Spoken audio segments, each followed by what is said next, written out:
अस्सलाम वालेकुम वरहमतुल्लाहि वबरकातुहू। क्या रूहें हमारे घरों में आती हैं, ख़ास तौर पे जुमेरात वाले दिन या शब बरात या शब मेराज जो लोग मनाते हैं उन दिनों में, उन रातों में, या हमारे ख्वाबों में आती हैं? तो ऐसा नहीं है, क्योंकि बरज़ख एक वो जगह है जहाँ पे हम तमाम रूहें मरने के बाद जाएंगी। कुरान पाक में 3 जगह बरज़ख का ज़िक्र आया है, सूरह अल फुरकान के अंदर, अर-रहमान के अंदर और सूरह अल मोमिनून के अंदर।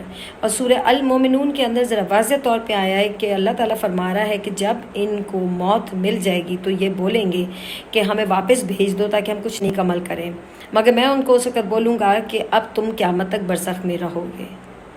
बरज़ख 2 जगह के दरमियान में बीच का पर्दा है। अब वो आलम कब्र भी हो सकती है या कोई और जगह भी हो सकती है। सही बुखारी की एक हदीस है कि जब इंसान इंतकाल फरमा जाता है, उसकी रूह ऊपर जाती है, तो फरिश्ते पूछते हैं कौन है, तो उसका नाम लिया जाता है, बाकायदा उसका नाम उसके बाप के साथ लिया जाता है कि ये फ़लान इब्ने इसका बेटा है। और फिर उसके बाद जब दोबारा से हिसाब किताब करना होता है तो रूह वापस आती है। हाँ, रूह का ताल्लुक़ मरने के बाद कब्र के अंदर अपने जिस्म के साथ ज़रूर रहता है, मगर ये कहना कि वो आपके घरों में आती हैं, ये बिल्कुल गलत बात है। सूरह बनी इसराइल की आयत नंबर 36 में कि ऐ बंदे, जिस चीज़ का तुझे इल्म ना हो उसके पीछे ना पड़, कि कान और आँख और दिल इन सब से ज़रूर पूछा जाएगा। यानी जिस बात का इल्म ना हो उसके लिए ज़बान मत हिलाओ, झूठी शहादतें ना दो, बिन देखे बिन सुने बेइल्मी बातें मत करो। सही बुखारी की हदीस है 7042-7043 के नबी सल्लल्लाहु अलैहि वसल्लम ने फरमाया, बदतरीन बहतान भी है और वो इंसान भी है जो झूठ मूठ का ख्वाब घड़ ले और क़यामत वाले दिन उसको 2 जौ के टुकड़े, छोटे छोटे से, आपको पता है जौ होता है, उसके दिए जाएंगे, 2 जौ दिए जाएंगे, जिसमें उसको कहा जाएगा कि उसमें गिरा लगाओ। तो क्या वो उसमें गिरा लगा सकेगा? नहीं। ऐसे ही सूरह अल मुतफ़्फ़िफ़ीन के अंदर है कि इल्लीन और सिजीन का जिक्र है, जहाँ पे अच्छे और बुरे लोगों की किताबें रख दी जाएंगी। लेकिन कुछ स्कॉलर्स का कहना है कि खुद उनकी रूहें भी उधर ही होंगी, यानी बुरे लोगों का ठिकाना सिज्जीन है और अच्छे लोगों का ठिकाना इल्लीन है। अब दरअसल चक्कर ऐसा है, तो पाक के अंदर सारी ज़िंदगी हमारे आबा अजदाद रहे हैं और वहाँ पे ये सब कुछ होता था कि रूहें आती हैं, घरों में खुशबू लगाई जाती है, अगरबत्तियाँ जलाई जाती हैं। वो एक इतने मजबूत और पक्के अकीदे बन गए हैं कि हमें अभी भी लगता है कि ऐसे ही होता है। और यहाँ तक कि अच्छी अच्छी नमाज़ें पढ़ने वाले, इबादत करने वाले कहते हैं आज रात को ख्वाब में मेरी अम्मा आई या अब्बा आए, उन्होंने मसले का हल बताया। खाने पकाए जाते हैं कि वो आके पूछेंगे तुमने हमारे लिए कुछ भी नहीं किया। नहीं, ऐसा बिल्कुल भी नहीं। रूहों का ताल्लुक उनके जिस्म के साथ कब्र के अंदर तक तो है, पर बाहर नहीं है। अल्लाह ताला उनको वापस नहीं भेज रहा कि वहाँ के नेक काम कर लें, लेकिन अल्लाह ताला उनको वापस भेज रहे हैं सैर सपाटे के लिए, जाके अपने रिश्तेदारों से मिलाओ।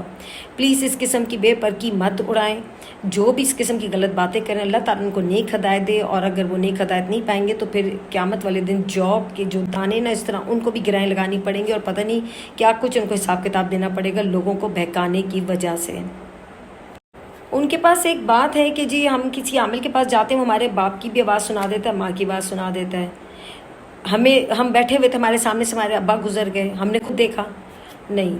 मेरे साथ खुद बहुत दफ़ा हो चुका हुआ है, मैं भी ऐसी यकीन करती होती थी, लेकिन ऐसा नहीं है। ये सब शैतानी फेल है, ये शरारती जिन्नात का काम है, क्योंकि उनको पता है हमारे अकीदे इतने कच्चे हैं कि वो हमें इन चीज़ों की तरफ घड़ के लेके चले जा रहे हैं, घसीटते हुए लेके जा रहे हैं। हम बाज ही नहीं आ रहे इन बातों से, इतने पढ़े लिखे समझदार होकर भी हम बाज नहीं आ रहे। हम अपने बच्चों को तो सिखाते हैं कि तुम इतना पढ़ लिख गए, तुम्हें अभी तक ये तमीज़ नहीं, तुम्हें अभी तक ये तमीज़ नहीं, पर हम खुद कितने जाहिल हैं, हम अभी तक इन्हीं बातों में पड़े हुए हैं। तो खुदारा अल्लाह का वास्ता है, रूहों के लिए आप सदका खैरात करें, उनके लिए खाना खिलाएं, लोगों को सदका जारिया दें, उनकी गरीब लोगों की मदद करें। जब आप अच्छा अमल करेंगे तो ऑलरेडी आपके आबा अजदाद तक आपका सवाब पहुंच जाएगा और आपके नेक काम की वजह से उनको अजर मिलेगा। लिहाजा अल्लाह ताला कहता है जहाँ तक मैंने और मेरे नबी ने तुम लोगों को बता दिया ना, हमें उस तक रहना है, हमें उससे ज़्यादा कुरेदने की ज़रूरत नहीं है। आलम बरज़ख में क्या होगा, इल्म सिजीन में क्या होगा, बस अल्लाह ताला ने फरमा दिया है। रूहें मरने के बाद चली जाती हैं बुरी दोज़ख की तरफ, उनको बार बार दोज़ख दिखाई जाती है, नेक रूह को जन्नत दिखाई जाती है। तो जब ये चीज़ साबित हो गई हुई है तो हम क्यों इन चीज़ों पे पढ़ते हैं? जब हमें पता है शैतान अपना वार करता है, हम क्यों इन चीज़ों पे आते हैं? तो लिहाजा हमें हमारे कुछ ऐसे अहकामात हैं जो गायब के हैं, हमें उसके ऊपर बिन देखे यकीन करना है और हमें इस पर भी बिन देखे यकीन करना है। आप सब अपना बहुत ख्याल रखें, खुश रहें, खुश रखें। अस्सलाम वालेकुम वरहमतुल्लाहि वबरकातुहू।